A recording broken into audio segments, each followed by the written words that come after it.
I still remember the cold slant of the door behind me, the finality of it, their voices echoing in the hallway, my mother trembling with rage, my father pointing toward the dark driveway like he was sentencing me to exile. I walked out calmly, not because it didn't hurt, but because rage has always made me quiet. They thought they were cutting me off. I knew they were cutting themselves loose. It hadn't always been this way. Growing up, I believed we were a tight, loyal household, strict, but united. My father drilled responsibility into me, as if it were the only language he spoke. Family first, he used to say, though what he meant was family does what I say. And still, I tried. I worked 2 jobs, covered bills they couldn't pay, pretended their appreciation mattered. I see it clearly now, how every thank you came with a hook.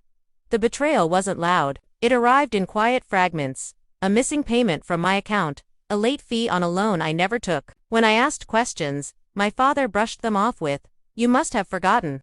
But I didn't forget. He was simply careless. When I dug deeper, I found he had been using my credit, my name, my income. He called it just borrowing. They had built a financial trap beneath me, and still had the nerve to be angry when I stepped out of it.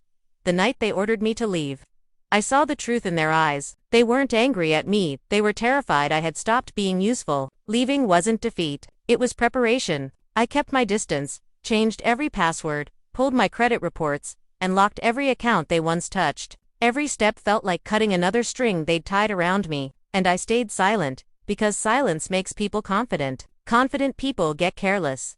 3 months passed. No calls, no apologies, just the quiet comfort of people who believed their puppet was still dangling somewhere nearby. Then my father texted, "Why haven't you paid the mortgage?" A house I didn't live in, a house they'd put in my name without asking, a house they assumed I'd keep covering because I always had.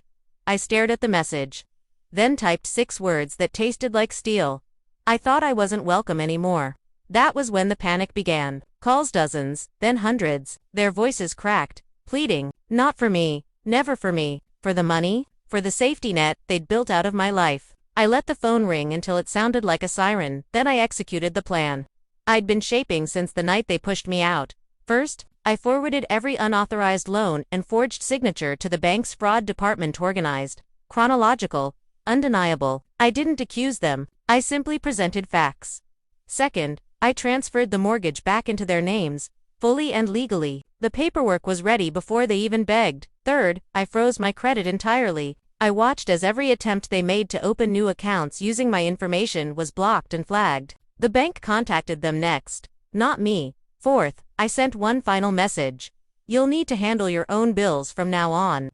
No threats, no anger, just truth. The climax came softly. My father finally reached me after days of trying. His voice was no longer commanding, it was cracked. "Why would you do this to us?" I almost laughed. Instead, I kept my tone even. "I didn't do anything to you," I said. "I just stopped letting you do things to me." There was silence, the kind that means someone finally sees the cliff beneath their feet. "We're family," he tried. "Family doesn't forge signatures," I replied. "Family doesn't throw people out when they stop paying." Another silence, then he hung up. That was the real moment I walked out.